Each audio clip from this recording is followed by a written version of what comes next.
Thank you very much, Brad. Was that not amazing, Zoe's story? The fact that she is in 8th grade and doing what she's doing? I am definitely inspired, and a little bit concerned following something like that up. Now, let me start out by asking you this morning, when you guys woke up, who was happy to be in Fargo, North Dakota?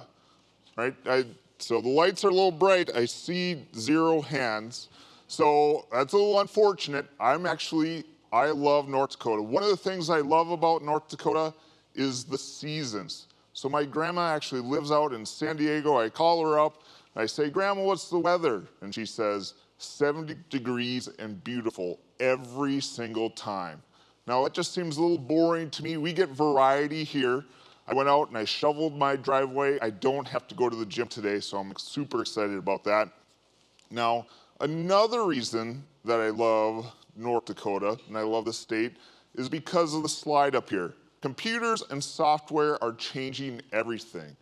And the reason that I love North Dakota when it comes to the slide is I think North Dakota is a terrific living example of technology impacting our lives.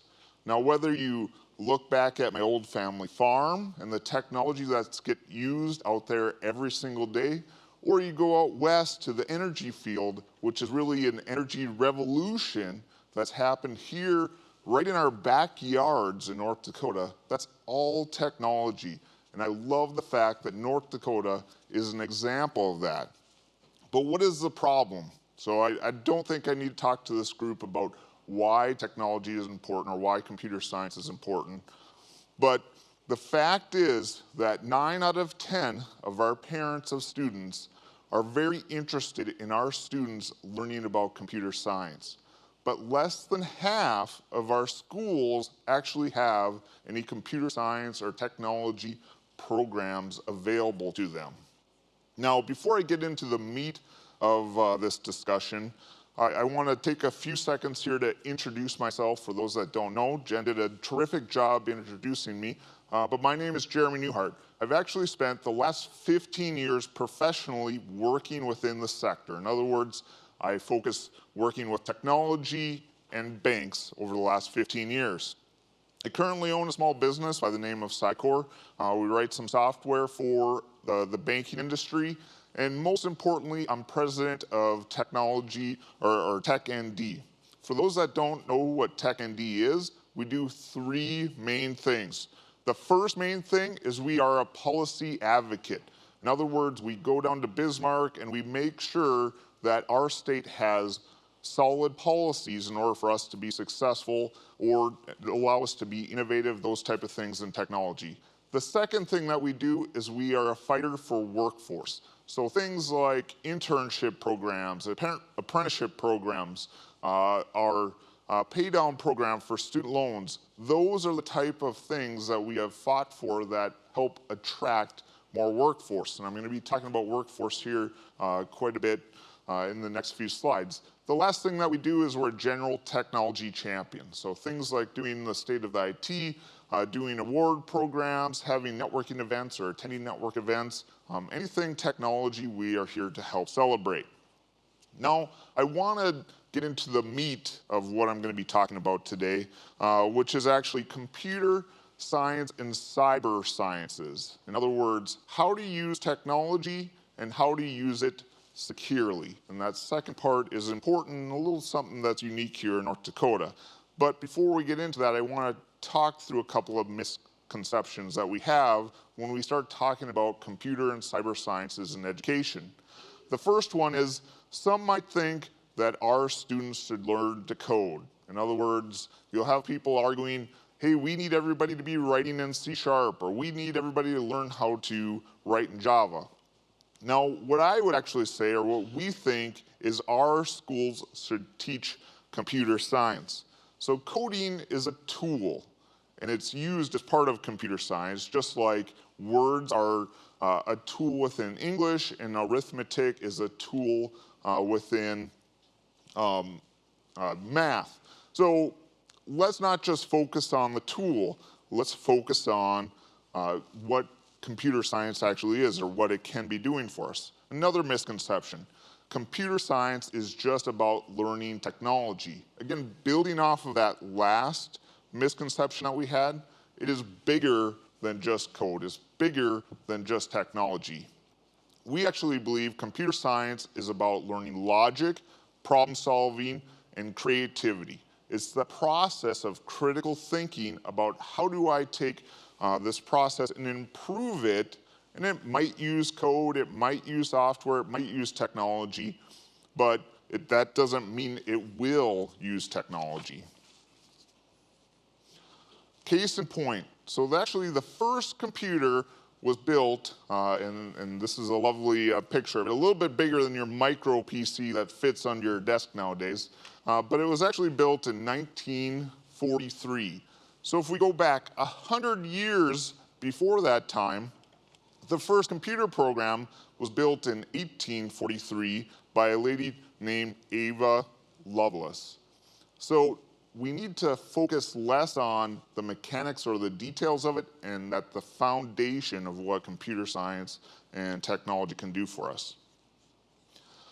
The next item that are misconception I'd like to bring up, some may think computer science is vocational. In other words, it's just about a job, right? I'm going to go off to school to become a network engineer. I'm going to go off to school to become a computer programmer. I'm only going to study those type of things. We would say that computer science is foundational. Again, it's one of those base knowledge sets that we need to learn.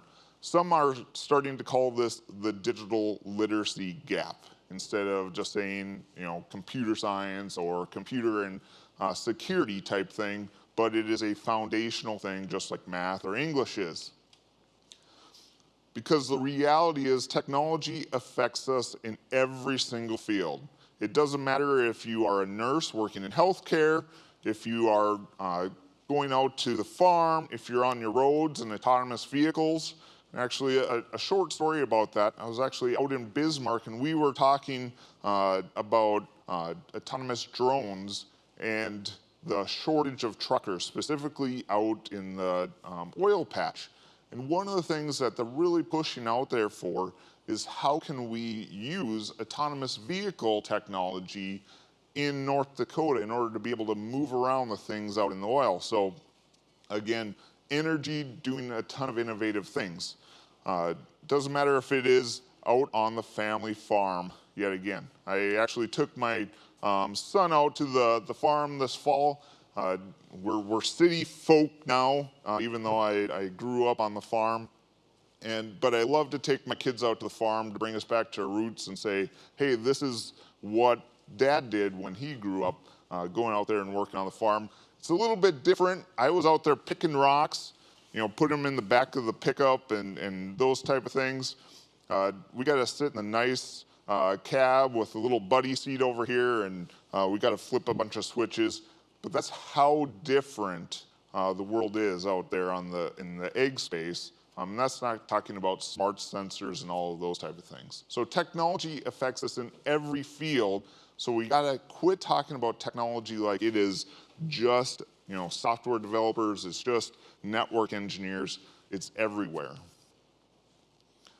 So some might think, and if you're a little bit jaded, you'll say, the tech industry is so desperate that we are trying to hire technologists that this is the main reason that we want education for computer and cyber sciences here in North Dakota, around the state. And some might even say, we just want to send technologists off to the Silicon Valley, down there to California.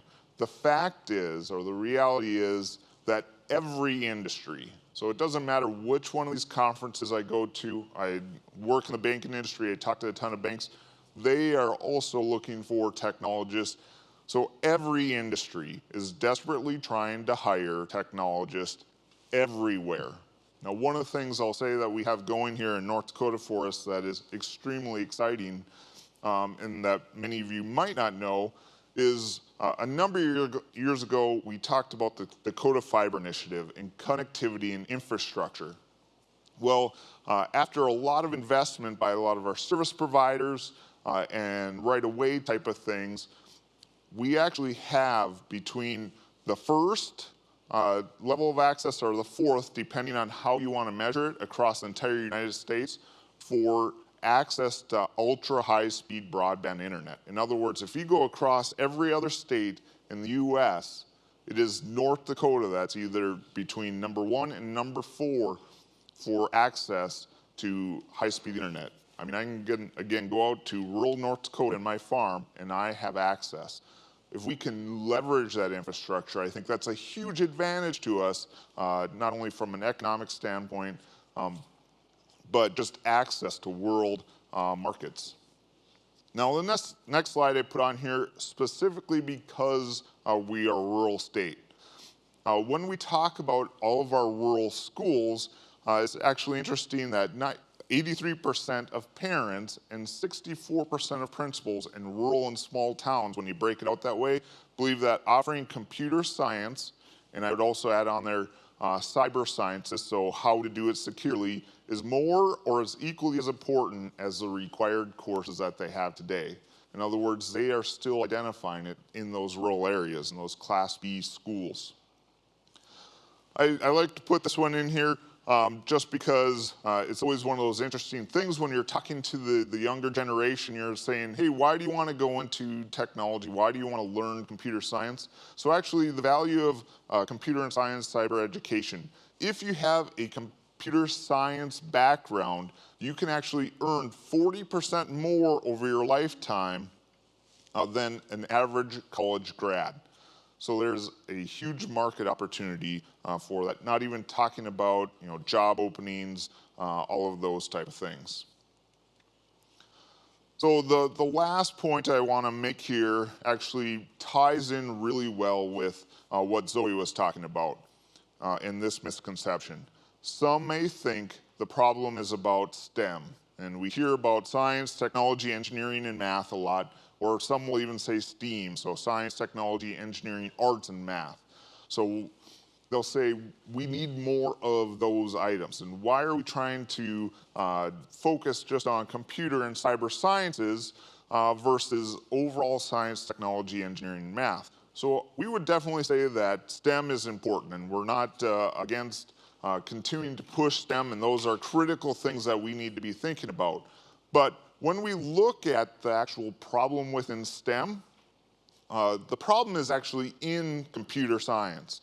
So we actually have just under 60% of the new jobs in STEM are related to computing or technology in some way, sense, or form. But only 1 out of every 10 students that graduate from a STEM-related field are in computer science. In other words, we have a whole lot of jobs over here, 6 out of 10, but only 1 out of 10 are actually going into that field of computer science. So we have a major gap here within STEM. So it's not that we don't want STEM, we have to be focused on where do we want to redirect within STEM. All right, so I've talked a lot about the problem and some of the misconceptions. Now I want to talk about what we have been doing to fix it. And our belief is our state policies can actually help fix this picture. So at TechND, we've been working with a variety of industry leaders, and we've done a really deep partnership with organizations such as the Department of Public Instruction, or DPI, NYSERC. We've worked with CTE, we've worked with the university system, we worked with ESPB, which is the credentialing body here in North Dakota, to lay a framework to say, how do we get computer and cyber sciences in K through 12? So how do we have access for all of our students? And that's very exciting, and we are cannot wait for this upcoming legislative year in order to do a couple of these key things. So what have we been specifically focused on? So the first thing that we've been working on is creating a computer and cyber science standard. So there's actually 25 other states within the US that have a computer science standard. We are going to be the first state that's going to combine computer science and cyber sciences, because being able to know the fundamentals of technology without knowing how to do them securely provides big security gaps and big security problems, as you know. This work has actually started and underway, and we are planning before the end of the beginning of next year to have the full standard out there. If anybody's interested in reading or giving feedback on the standard, definitely get in contact with me, and I'll have my information here at the end, because there'll be an opportunity to have public input and get involved in that process. The second item there is policies to allow for access. So we are going down to Bismarck, we're going to our different stakeholders. Obviously there was an election yesterday, so we have some shifting around, but there are a number of different things that are holding back the opportunity for our schools to be able to actually provide a lot of these classes. So we are going to be working to remove those, and I can get into detail if somebody wanted to ask questions about, here's the specific policies, but there's a number of policies that we are looking to change. And lastly, and I think one of the most important pieces, is implementation support. So we can't just say, here's a standard, and then say, schools go off and do what you want to do without any support. Now, one of the great things about our school systems is it's all local control, so they can choose how they want to do different things in order to meet a standard.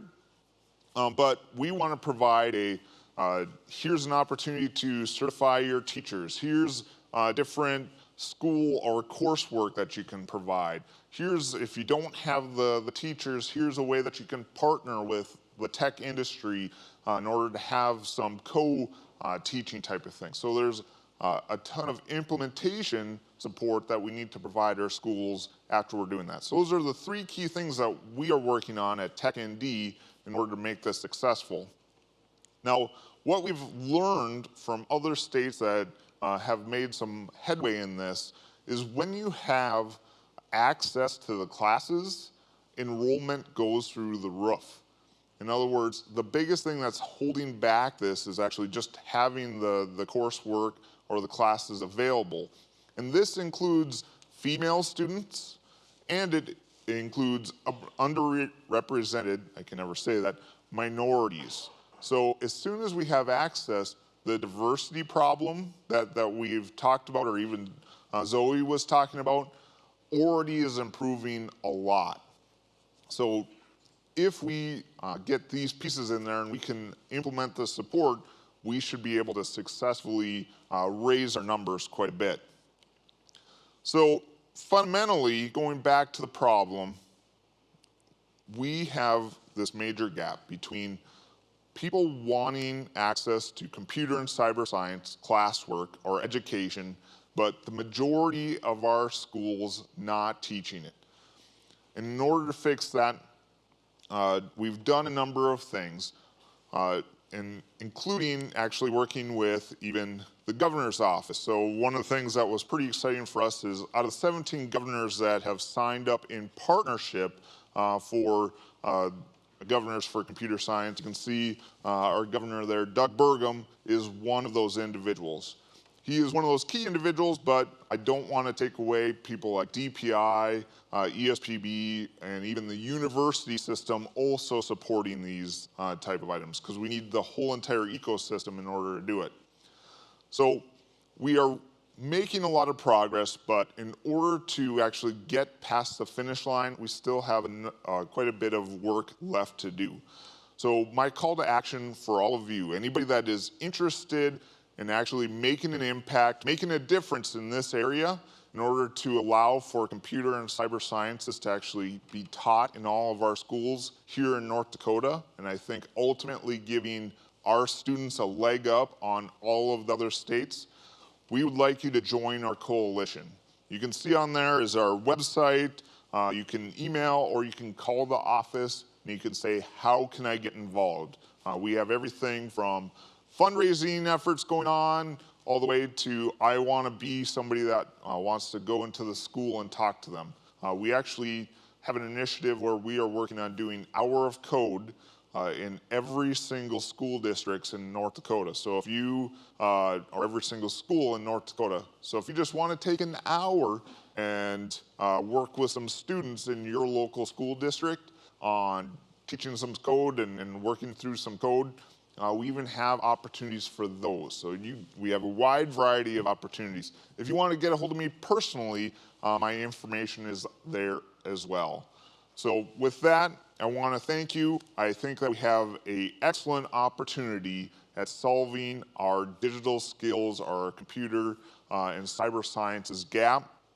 I think that we made a ton of progress in this last year and a half. We're very close to getting to the finish line, and we definitely appreciate at TechND your help in joining our coalition, because more of us is going to help get us past the finish line. Thank you, and have a lovely rest of the conference, everyone.